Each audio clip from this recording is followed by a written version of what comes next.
ඉතින් අද අපි බලමු රසම රස අලහාල් මැස්සු කරියක් ඉක්මනට ලේසියෙන් හදාගන්න විදිහ. මුලින්ම ඇතිලියකට අපිට අවශ්‍ය කරන අල ටික කපාගෙන එකතු කරගන්නවා. ඒකටම හාල් මැස්සෝ කපාගත්ත මාළු මිරිසුත් එකතු කරගන්නවා. ඊළඟට රතු ලූණු, රම්පි කරපිංචා, ඒ වගේම කොච්චි ටිකකුත් මම එකතු කරගත්තා.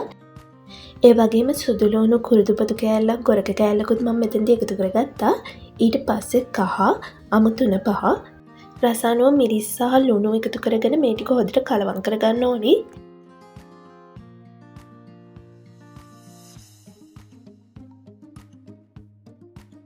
ඊළඟට තැම්බෙන්න අවශ්‍ය තියකිරිත් එකතු කරගෙන මේක සාමාන්‍ය ගින්දරේ පියනකින් වහලා උයා ගන්නවා. මේ ටික තැම්බිලා තියකිරි ටිකක් තියෙද්දිම මම මිටිකිරිත් එකතු කරගන්නවා. මිටිකිරි ඔයගොල්ලන්ට කැමති ප්‍රමාණයක් එකතු කරගන්න. ඊට පස්සේ ලිපේ ගින්දර අඩු මට්ටමේ තියාගෙන මේක විනාඩි 10ක් විතර උයාගෙන ලිප ඔෆ් කරගන්න පුළුවන්.